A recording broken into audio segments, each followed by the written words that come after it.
Haleluya atau aleluya adalah kata pujian yang berasal dari bahasa Ibrani yang berarti pujilah Tuhan.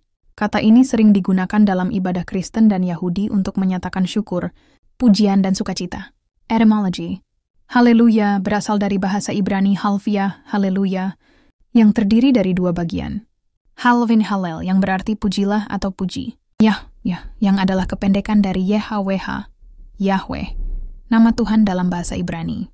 Jadi secara harfiah, haleluya berarti pujilah Tuhan atau pujilah Yah. Penggunaan.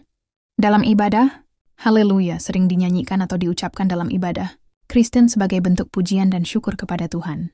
Dalam kitab suci, kata ini muncul 24 kali dalam kitab Mazmur, seringkali sebagai bagian dari pujian atau doa. Makna lebih dalam, haleluya bukan hanya sekadar kata, melainkan juga ungkapan iman dan rasa sukacita dalam Tuhan. Kesimpulan, haleluya adalah kata yang kaya makna, yang menyatakan pujian, syukur, dan sukacita kepada Tuhan. Penggunaan kata ini dalam ibadah dan dalam kehidupan sehari-hari dapat menjadi pengingat akan kehadiran dan kasih Tuhan dalam hidup kita. Thanks for watching. Kerajaan Allah adalah realitas rohani yang merupakan kehadiran dan pemerintahan Allah yang menyelamatkan dalam kehidupan manusia. Ya, kerajaan Allah bukan hanya sebuah kerajaan fisik atau politik, tetapi lebih pada penguasaan Allah atas hati dan pikiran umat manusia yang membawa keselamatan dan kebenaran. Lebih detail, pemerintahan Allah. Kerajaan Allah adalah pemerintahan Allah yang telah dimulai dengan kedatangan Yesus Kristus dan akan sempurna pada kedatangannya yang kedua kalinya. Realitas rohani. Kerajaan Allah adalah sebuah realitas rohani yang tidak dapat dilihat secara fisik, tetapi dapat dirasakan dan dialami dalam hati dan kehidupan orang percaya. Penyelamatan dan kebenaran. Kerajaan Allah adalah tentang keselamatan, kebenaran, damai sejahtera, dan sukacita dalam Roh Kudus. Pesan sentral. Kerajaan Allah merupakan pesan sentral dalam ajaran Yesus yang menekankan pentingnya mencari kerajaan Allah dan kebenarannya sebagai prioritas utama dalam kehidupan. Dunia rohani. Kerajaan Allah adalah kerajaan yang dipimpin oleh Yesus Kristus sebagai Raja yang mengalahkan segala kuasa kegelapan dan membawa kebebasan bagi umat manusia. Peristiwa kehadiran Allah.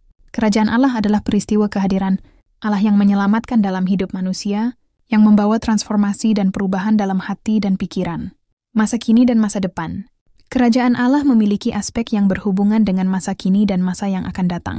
Pemerintahan Allah telah dimulai sekarang, namun akan sempurna di masa depan saat Yesus kembali untuk menghakimi dunia. Contoh ayat.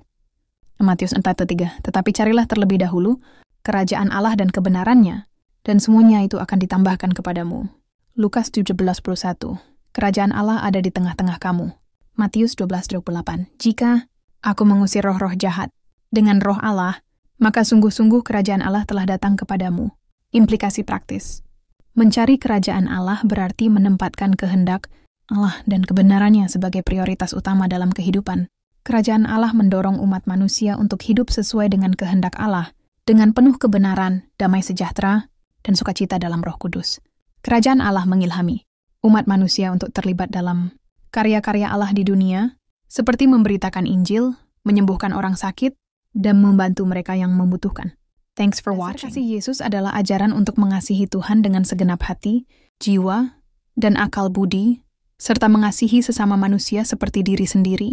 Ajaran ini menjadi hukum terbesar dan pertama, dan kasih kepada sesama adalah hukum yang sama besarnya. Kasih ini bukan hanya perintah, tetapi juga contoh yang diberikan oleh Yesus sendiri dengan menyerahkan nyawanya di kayu salib. Elaborasi. Kasih kepada Tuhan.